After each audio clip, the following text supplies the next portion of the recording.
onto the field of Andrews Air Force Base. A Navy Honor Guard alongside.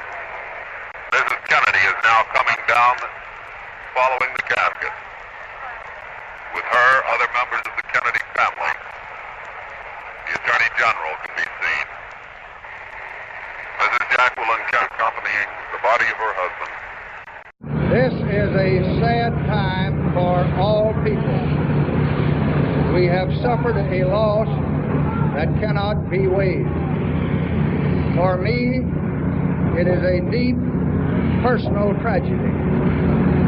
I know that the world shares the sorrow that Mrs. Kennedy and her family bear. I will do my best.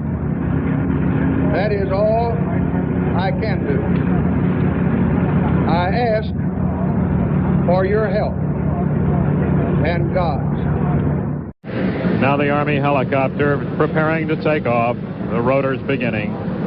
Take off for the short flight from Andrews Air Force Base outside Washington to the south lawn of the White House in downtown Washington. The first of the helicopters from Andrews Air Force Base has just landed here on the south lawn of the White House. It's about a 7-minute trip from Andrews Air Force Base to the White House. President Johnson, I'm sure that many of us have made that mistake and will repeat it many times. President Johnson will shortly emerge from the helicopter to the White House.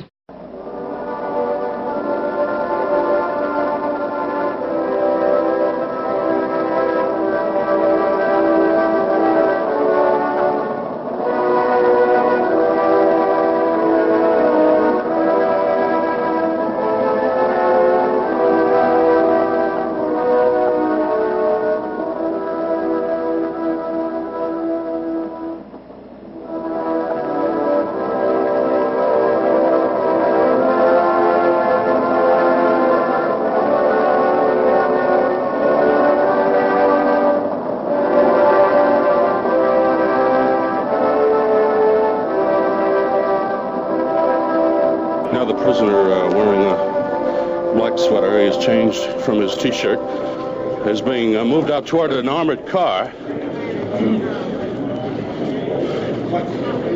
being led out by Captain Fritz. There is the prisoner.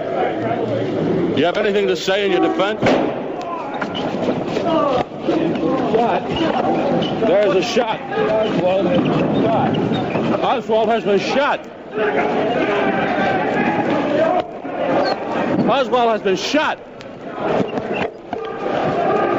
A shot rang out. Mass confusion here. All the doors have been locked. Holy mackerel. A shot rang out as he was led into his car. The shot, there's a mass confusion there. Rolling and fighting. As he was being let out, now he's being led back. He was thrown to the ground. The police have the entire area blocked off. Everybody stay back. Is the yell. Did you see it?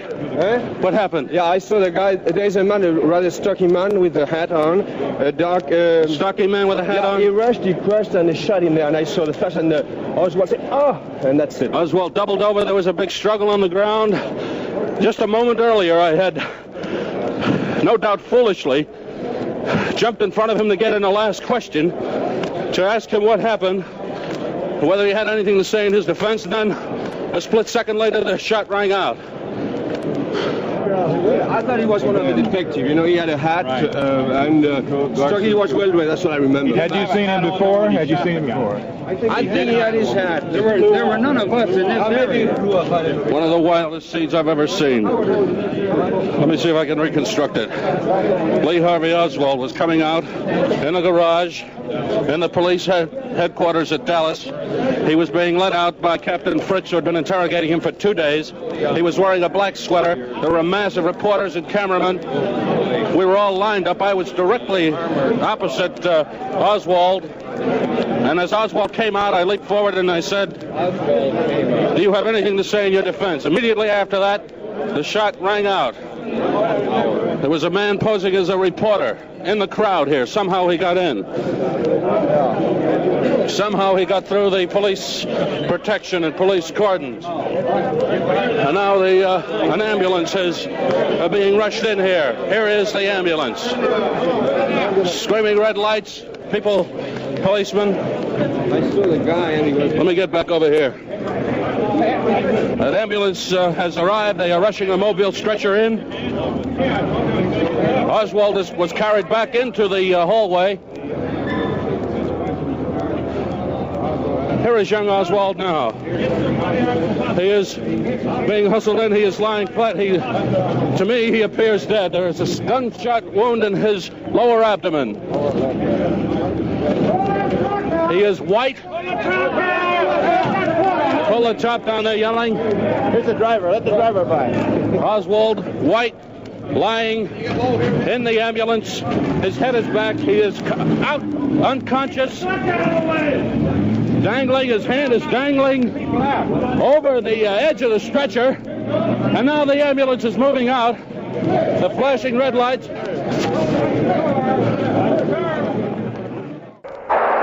Oswald is dead. Dr. Tom Shires made the announcement in a press conference just moments ago. Said he died at about 1:06. Again, Lee Oswald, 24 years old, accused assassin of President John Fitzgerald Kennedy, died at 1:06 at Parkland Hospital.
Everything pertaining to what's happening has never come to the surface. The world will never know the true facts of what occurred, my motives. The people that had so much to gain and had such an ulterior motive for putting me in a position I'm in will never let the true facts come above boards to the world.